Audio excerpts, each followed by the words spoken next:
A reading from the second letter of St. Paul to Timothy. Glory to Lord of Paul and the apostles. May the mercy of God descend upon me, the reader, and the listeners, and upon this parish and her children forever. Brothers and sisters, remember Jesus Christ, raised from the dead, a descendant of David. Such is my gospel, for which I am suffering even to the point of chains like a criminal.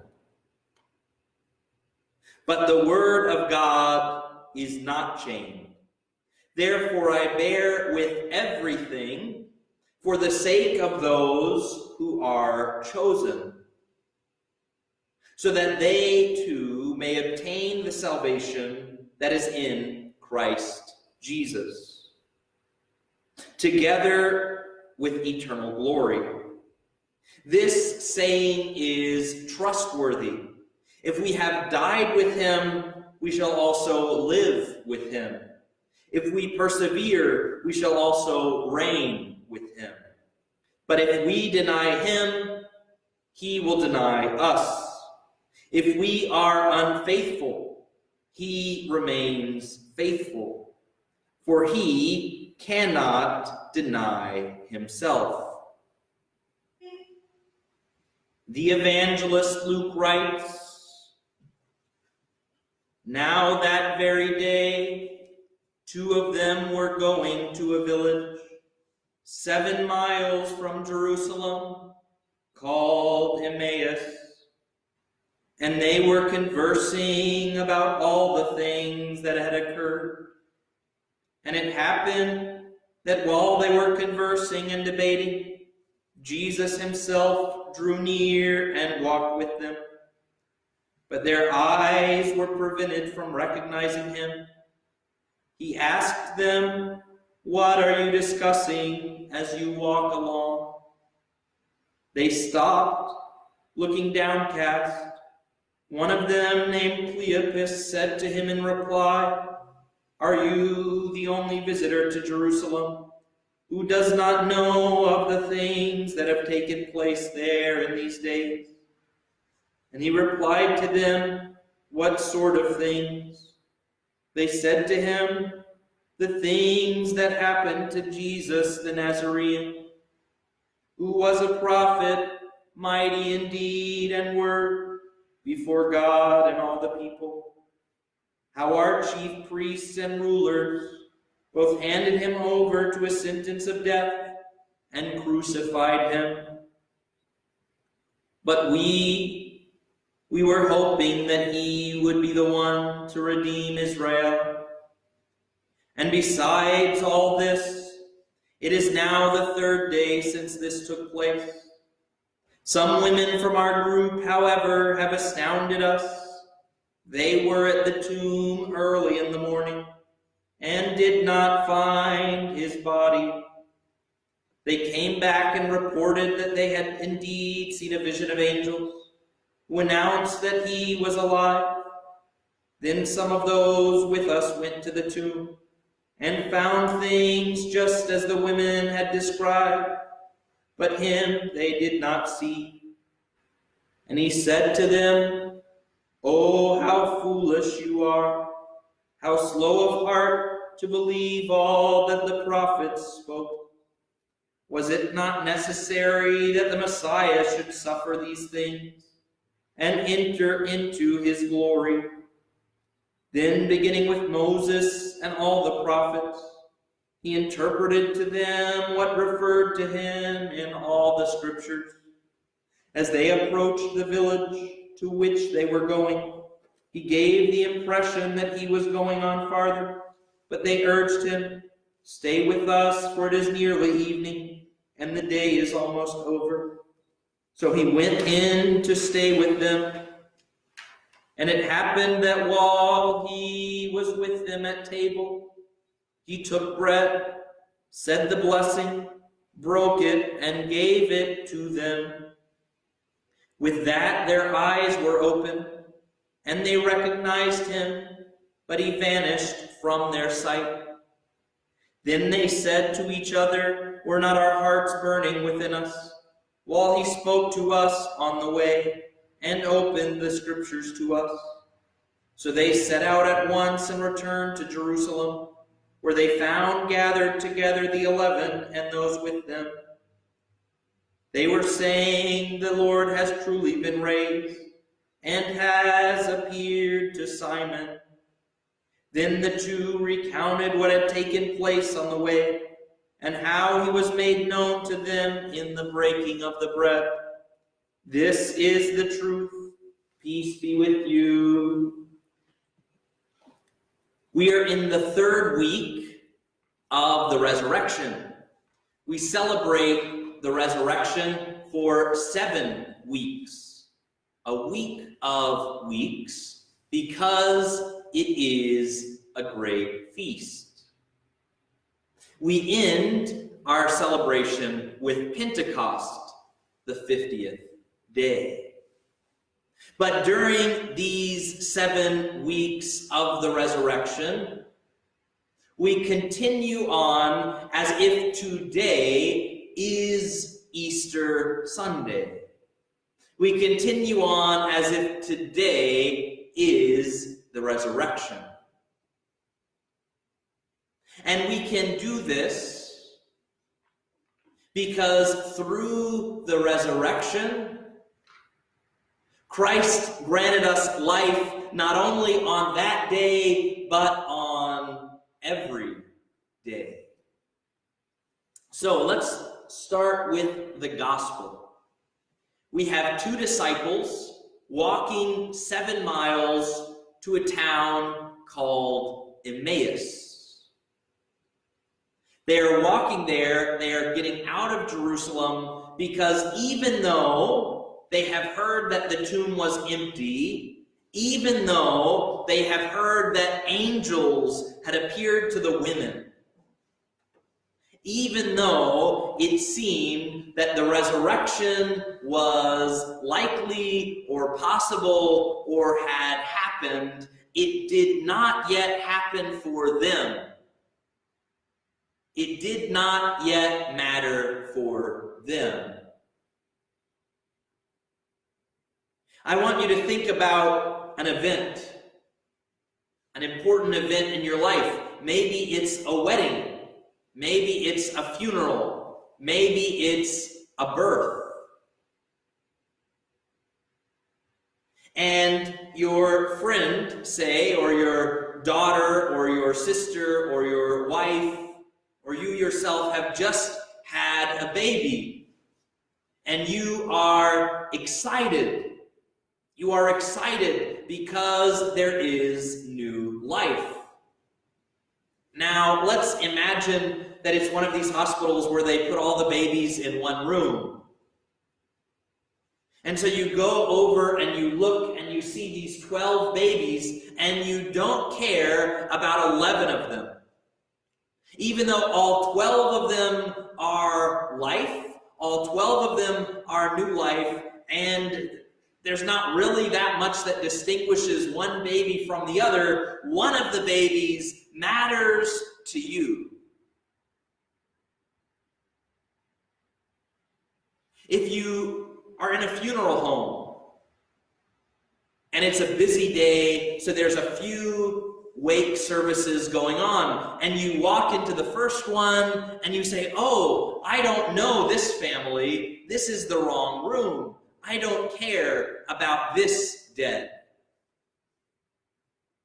You go to the second one. Again, "Oh, I don't know this family. I don't care about this one who has died." And you go to the third room. You say, "Oh, this is my family. This is the dead person whom I care about." That death has impacted you. That birth has impacted you. And so that death and that birth impact your life. And so these 2 disciples, they have heard, they know about the death of Christ, and that impacted their life. Because they thought he was a prophet, but now it seems that he was not a prophet, so we're gonna get out of town. We're no longer going to associate ourselves with these Christians, these followers of the way, these followers of Jesus, because obviously it was false. And so that death, it affected them, but the resurrection had not yet affected them.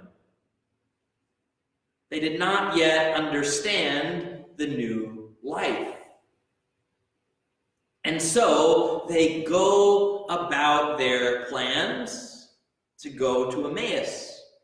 Now, it was something interesting to talk about.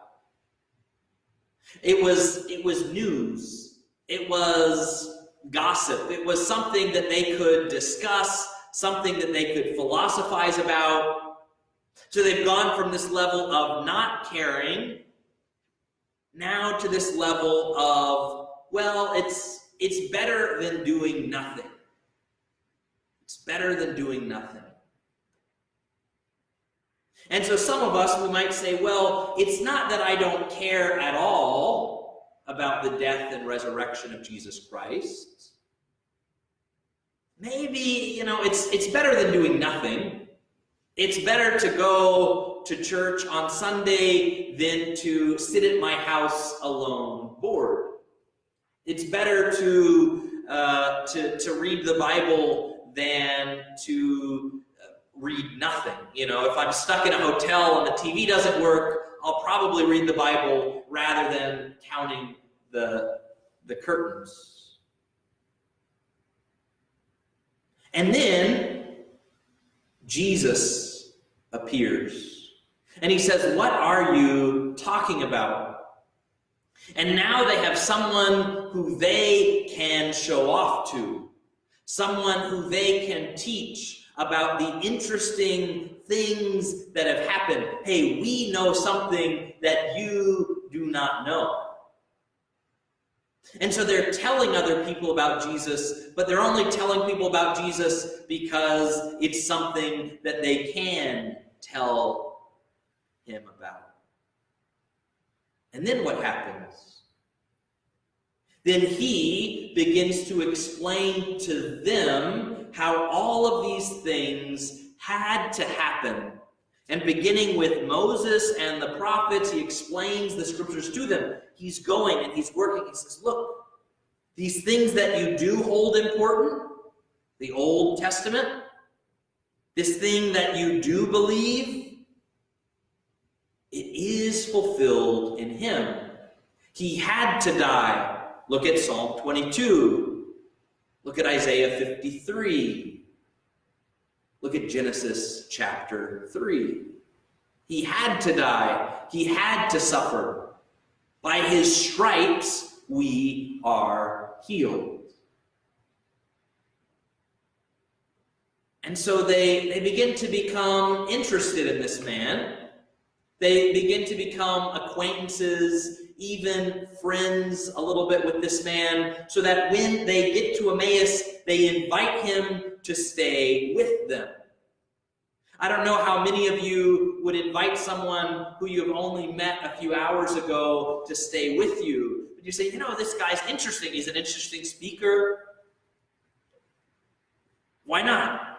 Why not invite him into their house? So they've gone from not caring to being concerned a little bit because it's news, to seeing how Jesus relates to the Old Testament, being open, and then they start to see, well, we like this person. We have an encounter with Jesus. We like him, whoever he is. And so they invite him in. And then, when he is in the house with them, or in the inn with them, he breaks bread. He breaks bread. Something that he had done 4 days ago. And they recognize him in the breaking of the bread, and then he disappears. And they say, were not our hearts burning within us? And they run back and they see and they tell everybody, and the people talk about their encounter of the resurrection, and they're excited. This life, this death matters to them. Now, it says they recognize him in the breaking of the bread. 4 days ago, on Holy Thursday, Jesus breaks the bread, says, "This is my body, this is my blood," to his 12 disciples. These two seem to be close to the 12 disciples, but they do not seem to have been. At least Clopas wasn't one of the 12 disciples, and the other one is unnamed, so it seems like they were not at the Last Supper. They were not at the Lord's Supper. So somewhere between the crucifixion of Jesus, all of the apostles running away, they have deemed it important enough to tell these two people about the breaking of the bread. So much so that even though they saw Jesus, even though they talked to him, even though he taught them, even though they ate with him, they could not recognize him, but they could recognize him in the breaking of the bread, something that they had never seen, but had only heard about from the 12 apostles, or the 11, because now Judas wasn't with them. And so we see that now the death and the life matters to them. Now the Eucharist matters to them. Now the scriptures make sense, and they have this burning in their heart. They have this passion. They have this understanding. And so we can look and see what part of the journey on the road to Emmaus are we? Are we at the part where when we hear about the death of Christ and hear about how we have to take sacrifices, then we leave? Are we at the part where we think Christ is interesting, better than nothing? Are we at the part where we are telling other people about him? Are we at the part where we are listening intently to how he fulfills our scriptures? Are we at the part where we have become friends with him? Are we at the part where we have recognized him in the Eucharist? Where our hearts burn within us? Where we change our plans? Where we leave our lives? Where we say we must run back to the apostles. We must tell them that Christ is risen from the dead. Truly, he has risen from the dead. When we hear about the resurrection, do we go back to our lives like the disciples at the beginning? Or do we change our lives like the disciples at the end?